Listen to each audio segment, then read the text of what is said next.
ಶ್ರೀವೆಂಕಟೇಶಂ ಲಕ್ಷ್ಮೀಶಂ ಅನಿಷ್ಟಗ್ನಮವಿಷ್ಟದಂ ಚತುರ್ಮುಖೇರತನಿಯಂ ಶ್ರೀನಿವಾಸಂ ಭಜನಿಶಂ ಆನಂದತೀರ್ಥವರದೆ ದಾನವಾರಣ್ಯ ಪಾವಕೆ ಜ್ಞಾನದಾಯೇನಿ ಸರ್ವೇಶಿ ಶ್ರೀನಿವಾಸಸ್ತು ಮೇ ಮನಃ. ಕೃಷ್ಣಾಯ ವಾಸುದೇವಾಯ ದೇವಕೀ ನಂದನಾಯ ಚ ನಂದ ಗೋಪಕುಮಾರಾಯ ಗೋವಿಂದಾಯ ನಮೋ ನಮಃ. ಆಚಾರ್ಯರ ಮಧ್ವ ಪರಂಪರೆಯಲ್ಲಿ ಬರುವ ಎಲ್ಲ ಯತಿ ಶ್ರೇಷ್ಠರಿಗೆ ದಾಸವರಣ್ಯರಿಗೆ ನಮ್ಮ ನಿಮ್ಮೆಲ್ಲರ ಮುಖಾಂತರ ಶಿರಸಾಷ್ಟಾಂಗ ನಮಸ್ಕಾರ ಸಲ್ಲಿಸ್ತಾ, ಶ್ರೀ ರಾಘವೇಂದ್ರ ಸ್ವಾಮಿಗಳ ಆರಾಧನಾ ಸೇವಾ ಸದ್ಭಕ್ತರೇ, ಎಲ್ಲ ಹರಿದಾಸ ಬಂಧುಗಳೇ, ಬಹಳ ವಿಶೇಷವಾಗಿ ಇವತ್ತಿನ ನುಡಿ ಸ್ಮರಣೆ ನಮನ 385 ಮುಗಿದು 386ನೇ ನುಡಿ ಸ್ಮರಣೆ ನಮನ. ಅಧಿಕ ಮಾಸ ಕೂಡ ಬಹಳ ಯಶಸ್ವಿಯಾಗಿ ಅದ್ಭುತವಾಗಿ ಪ್ರತಿನಿತ್ಯ ದಾನ ಧರ್ಮ ಮಾಡುವುದರ ಮುಖಾಂತರ ಯಶಸ್ವಿಯಾಗಿ ಒಂದು 30 ದಿನಗಳು ಕಳೆದಿದ್ದೇ ಯಾರಿಗೂ ಗೊತ್ತಾಗಿಲ್ಲ. ಆ ಮುಗಿದು ನಿಜ ಜ್ಯೇಷ್ಠ ಮಾಸ ಕೂಡ ಬಂದಿದೆ. ಈ ನಿಜ ಜ್ಯೇಷ್ಠ ಮಾಸದಲ್ಲಿ ಸಾಕಷ್ಟು ಯತಿವರಣ್ಯರ ದಾಸಶ್ರೇಷ್ಠರ ಆರಾಧನೆ ಕೂಡ ಬರ್ತಾ ಇದೆ. ಅದರಲ್ಲಿ ನಮಗೆ ಪ್ರಮುಖ ಅಂತ ಹೇಳಿದಾಗ ಮೋಹನ ದಾಸರ ಆರಾಧನೆ ಚಿಪ್ಪಗಿರಿಯಲ್ಲಿ ಬಹಳ ವೈಭವದಿಂದ ನಡೀತಾ ಇದೆ. ಈ ಒಂದು ಭಾಗದಲ್ಲಿ ಮೋಹನ ದಾಸರು ಅಂತ ಹೇಳಿದರೆ ವಿಜಯದಾಸರ ಸಾಕು ಮಗ ಅಂಥೇಳಿ ಕರೀತಾರೆ. ಆ ಕೂಸಿನ ಹಂಪಿಯಲ್ಲಿ ಇರ್ತಕ್ಕ, ಯಾಕಂದರೆ ಒಂದು ಸಾರಿ ಆನೆಗುಂದಿಯ ಮನೆತನ ಭೀಮಪ್ಪ ನಾಯಕ್ ಅಂಥೇಳಿ, ಮೊದಲೆಲ್ಲ ಬ್ರಾಹ್ಮಣರು ಕೂಡ ಅಕ್ಕಸಾಲಿಗೆ ವೃತ್ತಿ ಮಾಡ್ತಿದ್ರು. ಯಾಕಂದರೆ ನಾವು ಯಾದವಾರ್ಯರನ್ನು ನೋಡಿದಾಗ ಗೊತ್ತಾಗ್ತದೆ ನಮಗೆ. ಯಾದವಾರ್ಯರು ಕೂಡ ಮೂಲತಃ ಅವರು ಅಕ್ಕಸಾಲಿ ವೃತ್ತಿ ಮಾಡ್ತಿದ್ರು. ಅದಕ್ಕೂ ನಾವು ಪೂರ್ವದಲ್ಲಿ ಅಂತ ನೋಡಿದಾಗ ಪುರಂದರದಾಸರು ಕೂಡ ಆ ಒಂದು ವೃತ್ತಿ ಮಾಡ್ತಿದ್ರು, ಅವ್ರ ತಂದೆ ಕೂಡ ಶ್ರೀನಿವಾಸ ನಾಯಕ ಎಲ್ಲರೂ.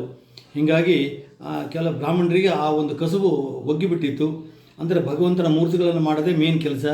ಹೀಗಾಗಿ ಆ ಭೀಮಪ್ಪ ನಾಯಕ ಹೋದ್ಕೊಳ್ಳೆ ದಾಯಾದಿಗಳು ಆ ಹೆಂಡತಿಯನ್ನು ಮತ್ತು ಕೂಸಿನ ಹೊರ ಹಾಕ್ತಾರೆ.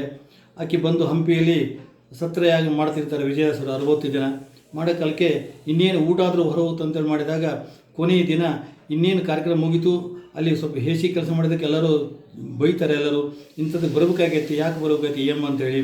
ಆ ಕೂಸಿಗನಗೂ ಸರ್ವ ರೋಗಗಳು ರುಜಿನೇ ಆಗಿಬಿಟ್ಟಿರ್ತದೆ, ಮೈಯೆಲ್ಲ ಕಜ್ಜಿ ಆಗಿಬಿಟ್ಟಿರ್ತದೆ. ಇನ್ನೇನು ಇಂಥ ಹುಡುಗನ ಕರ್ಕೊಂಡು ನಾ ಎಲ್ಲಿ ಹೋಗಲಿ, ರಾತ್ರಿ ಚಕ್ರತೀರ್ಥದೊಳಗೆ ಕೂಸಿನ ಹಾಕಿ ನಾನು ಹಾರಬೇಕಂತ ತಯಾರಾದಾಗ ದೇವರನ್ನು ಸ್ಮರಣೆ ಮಾಡಿ ಜೋರಾಗಿ ಕೂಗಿ ನಿಂದಿರ್ತಾಳ. ವಿಜಯದಾಸರು ರಾತ್ರಿ ಸಂಚಾರ ಮಾಡ್ತಿರ್ತಾರೆ, ಯಾರ್ಯಾರು ಎಲ್ಲೆಲ್ಲಿ ವಸತಿ ಏರ್ಪಾಡು ಆಗಿದೆಯೋ ಇಲ್ಲ ಅಂತ ಹೇಳಿ. ನೋಡೋ ಕಾಲಕ್ಕೆ ಆ ಒಂದು ಬೆಟ್ಟದ ತುದಿಗೆ ಚಕ್ರತೀರ್ಥ ತುಂಬಿ ಹರಿತಾ ಇರ್ತದೆ. ನೋಡಿದಾಗ ಯಾರಮ್ಮ ನೀನು ಅಂತ ಹೇಳಿದಾಗ, ನೀವ್ಯಾಕೆ ಬಂದರೆ ನಮಗೆ ಪ್ರಾರಬ್ಧ ಕರ್ಮಕ್ಕೆ ನಾನು ಸಾಯಲಿಕ್ಕೆ ಬಿಡಿ ಅಂದಾಗ ಅವಾಗ ನೋಡ್ತಾರೆ, ಮೊದಲು ಕೆಳಗಿಳಿ ಅಂತ ಹೇಳಿ, ನಿಂಗೆ ಏನಾಗಿದೆ ಕೂಸಿನ ಕಾಲಾಗ ನಾ ಸಾಯ್ಬೇಡ ಅಂತ ಕೂಸು ನನಗೆ ಕೊಡು. ಆ ಕೂಸಿನ ಮೇಲೆ ಕೈ ಆಡಿಸ್ತಾರೆ. ಎಲ್ಲ ರೋಗ ರುಜಿನ ನಿವಾರಣೆ ಆಗಿ ಭಾಳ ನಕ್ಕತ್ತ ಕೂತ್ಬಿಡ್ತದೆ. ನಕ್ಕತ್ಕೊಳ್ಳೆ ಭಾಳ ಆನಂದ ಆಗ್ತದೆ. ಆಗ ಆದ ಕೂಡಲೇ ಅದಕ್ಕೊಂದು ಹೆಸರು ಕೊಡ್ತಾರೆ, ಮೋಹನ್ ಅಂತೇಳಿ. ಮೋಹನ ಅಂದರೆ ಕೃಷ್ಣ, ಸಾಕ್ಷಾತ್ ಕೃಷ್ಣನೇ ನಮ್ಮ ಮನೆಗೆ ಬಂದಾನಂತ ಹೇಳಿ. ಆಮೇಲೆ ಆಕೆನೂ ಕೂಡ ಹೇಳ್ತಾರೆ, ನೀನು ಜೀವಂತ ಇರೋವರೆಗೂ ನನ್ನ ತಂಗಿಯಾಗಿ ನನ್ನ ಮನೆಯಲ್ಲಿ ಇರು ಅಂತ ಹೇಳ್ತಾರೆ. ಹೀಗಾಗಿ ಬಂದು ಅರಳಮ್ಮಗೆ ಹೇಳ್ತಾರೆ, ನೋಡು ಶೇಷಗಿರಿ ಹೋಗಿದ್ದಾನಂತ ಹೇಳಿ ದುಃಖ ಪಡ್ತಾ ಇದೆಯಾ, ಭಗವಂತ ಇನ್ನೊಬ್ಬ ಮಗನ ಕೊಟ್ಟಿದ್ದಾನೆ, ಇವನ್ನೇ ಶೇಷಿ ರೂಪದಲ್ಲಿ ಕಾಣಂತ ಹೇಳಿದಾಗ ಆ ತಾಯಿ ಕೂಡ ಸಂತೋಷ ಆಗ್ತದೆ. ಸೀತಮ್ಮ ಅಂತ ಹೇಳಿ ಮುಂದೆ ಲಗ್ನ ಮಾಡ್ತಾರೆ ಮೋಹನದಾಸರಿಗೆ. ಆಮೇಲೆ ಚಿಕ್ಕಲ್ಪುರ ಇರೋ ಕಾಲಕ್ಕೆ ಒಂದು ಅಪಮೃತ್ಯು ಕೂಡ ಬರ್ತದೆ. ಅಪಮೃತ್ಯು ಬಂದಾಗ ವಿಜಯದಾಸರು ಆ ಸೀತಮ್ಮಗೆ ಹೇಳಿರ್ತಾರೆ, ಹಿಂಗೆ ಅಪಮೃತ್ಯು ಬರ್ತದೆ, ಆದರೆ ದೇಹ ಸಂಸ್ಕಾರ ಕೊಡಬೇಡ ಅಂತ ಹೇಳಿದಾಗ, ಯಾರಾದರೂ ಒತ್ತಾಯ ಮಾಡಿದಾಗ ನನ್ನ ಸ್ಮರಣೆ ಮಾಡು ಅಂತ ಹೇಳಿದಾಗ ಅವ್ರು ಕಾಶಿಗೆ ಹೋಗಿರ್ತಾರೆ. ಸ್ಮರಣೆ ಮಾಡಿದ ಕೂಡ ಕಾಶಿಯಿಂದ ಸೀದಾ ಯಮಲೋಕಕ್ಕೆ ಹೋಗಿ ಅಲ್ಲೋಗಿ ಎಲ್ಲ ಖಾತೆಗಳನ್ನು ತೆಗೆಸಿ ನೋಡಿದಾಗ ಈ ಮೋಹನ್ ಆಗಿರೋದಿಲ್ಲ, ಇನ್ನೊಬ್ಬ ಮೋಹನ್ ಅದೇ ಊರಲ್ಲಿ ಆಗಿರ್ತಾನೆ ಅಂದಾಗ ನಿಜವಾಗ್ಲೂ ಯಮಗೆ ಭಾಳ ಸಂತೋಷ ಆಗ್ತದೆ. ಭೃಗುರು ಸ್ವರೂಪದಲ್ಲಿ ಅವರು ಅಲ್ಲಿ ಹೋಗಿರ್ತಾರೆ. ಅವರಿಗೆ ಪಾದ ಪೂಜೆ ಎಲ್ಲ ಮಾಡ್ತಾನೆ. ಮಾಡಿದಾಗ ಆ ಮೋಹನದಾಸರು ಅಲ್ಲಿ ಅವ್ರನ್ನೂ ಕಾಣ್ತಾರೆ. ಅಲ್ಲಿ ತಂದೆ ಮಗನ ಒಬ್ರಿಗೊಬ್ರು ಪರಸ್ಪರ ನೋಡಿದಾಗ ಯಮ ಏನೇನು ಯಾರ್ಯಾರಿಗೆ ಏನೇನು ಶಿಕ್ಷೆ ಕೊಡ್ತಿರ್ತಾನೆ ಎಂಬುದನ್ನು ಸೂಕ್ಷ್ಮವಾಗಿ ಗಮನಿಸ್ತಾರೆ ಅಲ್ಲಿ ಮೋಹನದಾಸರು ಒಂದು ರೂಪದಿಂದ. ನೆಕ್ಸ್ಟ್ ಅವರಿಗೆ ಮತ್ತೆ ಪುನರ್ಜನ್ಮ ಬರ್ತದೆ. ಪುನರ್ಜನ್ಮ ಒಂದು ಕೂಡ ಅಪಮೃತ್ಯು ಪರಿಹಾರ ಆಗ್ತದೆ. ಆದ ಕೂಡಲೇ ಇಲ್ಲಿ ಎದ್ದು ಕೂಡ್ತಾರೆ. ಅಲ್ಲಿ ಇರ್ತಕ್ಕಂಥ ಒಬ್ಬ ಮೋನಪ್ಪ ಅಂತಕ್ಕಂಥ ಅವನು ಕೂಡ ಬಡಿಗೆ ವೃತ್ತಿ ಮಾಡಿರ್ತಾನೆ, ಅವನು ಹೋಗ್ಬಿಡ್ತಾನೆ. ಹೀಗಾಗಿ ಇವತ್ತು ನೀವು ಚಿಕ್ಕಲ್ಪುರಿಯಲ್ಲಿ ಹೋದರೆ, ಚಿಕ್ಕಲ್ಪುರಿ ಅಂತಂದರೆ ವಿಜಯದಾಸರ ಜನ್ಮಸ್ಥಳ. ಅಂದರೆ ಮೋಹನದಾಸರು ಮತ್ತು ವಿಜಯದಾಸರು ಇರತಕ್ಕಂಥ ಮನೆ ಕೂಡ ನೋಡ್ಬೋದು. ಅಪಮೃತ್ಯು ಬಂದಿರತಕ್ಕಂಥ ಜಾಗವನ್ನು ಕೂಡ ಅಲ್ಲಿ ತೋರಿಸ್ತಾರೆ. ಆ ನಂತರ ತಮ್ಮ 70ನೇ ವಯಸ್ಸಿಗೆ ಮೋಹನದಾಸರೊಡಗೂಡಿ ಸಂಚಾರ ಹೋದಾಗ, ಸಂಚಾರದಲ್ಲಿ ಸ್ವಲ್ಪ ದೇಹಲಶ ಆದಾಗ ಅಲ್ಲಿ ಚಂದ್ರಪ್ಪ ಅಂತಕ್ಕಂಥ ಹೊಲದಲ್ಲಿ ಸ್ವಾಮಿ ಪುಷ್ಕರಣಿ ಇರ್ತದೆ. ಅಲ್ಲಿ ವಿಜಯಾಸರು ಹಾಡು ಮಾಡ್ತಾರೆ. 3 ವರ್ಷಗಳ ಕಾಲ ಚಿಪ್ಪಗಿರಿಯ ಪರಿಸರದಲ್ಲಿದ್ದು ಆ ಚಂದ್ರಪ್ಪಗ ಕೂಡ ಅವರಿಗೆ ಹೊಲ ಕೊಡ್ತಾನೆ. ಹೀಗಾಗಿ ಅಲ್ಲೇ ಅವರು ತಮ್ಮ ದೇಹವನ್ನು ಬಿಡ್ತಾರೆ. ಯಾರು ಅಪರೋಕ್ಷ ಜ್ಞಾನಿಗಳಾದ ವಿಜಯದಾಸರ ಕಟ್ಟಿ ಅಂತ ಹೇಳಾಗ್ತದೆ. ಆ ಕಟ್ಟಿಗಿಂತ ಮುಂಚೆ ಅಲ್ಲಿ ವೇಣುಗೋಪಾಲನ ವಿಗ್ರಹ ಅಲ್ಲಿ ಸ್ವಾಮಿ ಪುಷ್ಕರದಲ್ಲಿ ಸಿಗುತ್ತಾರೆ. ಅದನ್ನು ಸ್ಥಾಪನೆ ಮಾಡ್ತಾರೆ ಸ್ವಾಮಿ. ಹೀಗಾಗಿ ಮೇಲೆ ವೇಣುಗೋಪಾಲನ ಗುಡಿ ಆ ಕಟ್ಟಿ ಮೇಲೆ ನಡೀತಾ ಇರ್ತದೆ. ಅದಾದ ನಂತರ ಕೆಲವು ದಿವಸ ನಂತರ ಸಾಧಾರಣ 85 ವರ್ಷ ಜೀವಿತಾವಧಿಯಲ್ಲಿ ಸಾಕಷ್ಟು ಹಾಡುಗಳನ್ನು ರಚನೆ ಮಾಡ್ತಾರೆ. ಅವರ ಕೋಲಾಟ ಪದಗಳು ಇವತ್ತಿಗೂ ಮನ್ನಣೆ ಪಡೆದಿವೆ. ಅಂಥ ಕೋಲಾಟ ಸಾಕಷ್ಟು ದಾಸ ಸಾಹಿತ್ಯನ ಬೆಳೆಸ್ತಕ್ಕಂಥ ಕೀರ್ತಿ ಮೋಹನದಾಸರಿಗೆ ಸೇರ್ತಾ ಇದೆ. ಅವರ ಪರಂಪರೆಯವರು ಅವರ ಮಗ ವೆಂಕೋಬದಾಸರು ಅಂತ ಹೇಳಿ, ವೆಂಕೋಬದಾಸರ ಮಕ್ಕಳಿಗೆ 8 ಜನ ಮೊಮ್ಮಕ್ಕಳು ಕೂಡ ಹುಡ್ತಾರೆ. ಆ ಇವತ್ತಿಗೆ ಪರಿವಾರ ನಾವು ನೋಡಬೇಕಾದ್ರೆ ಚಿಪ್ಪಗಿರಿಯಲ್ಲಿ ಅವರ ವಂಶಸ್ಥರು ಇವತ್ತು ಪೂಜೆ ಮಾಡ್ತಾರೆ.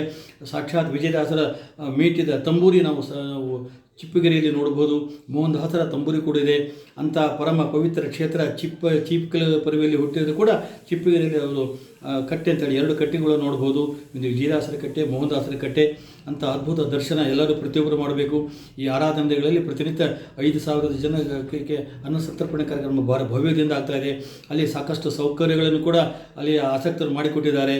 ಕೈಲಾಸವಾಸ ಗೌರೀಶ್ ಈಶ ಅಲ್ಲಿ ಮಹಾದೇವರ ಗುಡಿ ಇದೆ. ಆ ಗುಡಿಯಲ್ಲಿಯೇ ವಿಜಯದಾಸರ ಹಾಡನ್ನು ಬರೆದರು ಅಂತಕ್ಕಂಥ ಒಂದು ಹಿರಿಯರ ಮಾತುಗಳು ಕೂಡ ನಾವು ಅಲ್ಲಿ ಕೇಳಬಹುದು ಅಂತ ಹೇಳ್ತಾ, ಇಂಥ ಭಾಗ್ಯ ಪ್ರತಿಯೊಬ್ಬರಿಗೂ ಸಿಗಲಿ ಅಂತ ಹೇಳ್ತಾ ಇವತ್ತು 386ನೇ ನುಡಿಸ್ಮರಣೆ ಕೇಳಿದ ಜೊತೆಗೆ ಗುರು ಪುಷ್ಪಾಮೃತ ಯೋಗ ಕೂಡ ಇದೆ. ನಾವು ರೆಕಾರ್ಡಿಂಗ್ ಮಾಡಿದ ದಿನ ಕೂಡ ಅಂತಹ ಪವಿತ್ರವಾದ ಗುರು ಪುಷ್ಪಾಮೃತ ಯೋಗದಲ್ಲಿ ಇವತ್ತು ಮೋಹನದಾಸರ ಸ್ಮರಣೆ ಮಾಡ್ತಕ್ಕಂಥ ಭಾಗ್ಯ ನನಗೆ ಸಿಕ್ಕಿದೆ ಅಂತ ಹೇಳಿದರೆ ಅದು ಹಿರಿಯ ತಪಸ್ಸಿನ ಫಲ ಅಂತ ಹೇಳ್ತಾ, ಪ್ರತಿಯೊಬ್ಬರ ಮನೆಯಲ್ಲಿ ಶುಭ ಕಾರ್ಯಗಳು ನಿರಂತರವಾಗಿ ನಡೆಯಲಿ.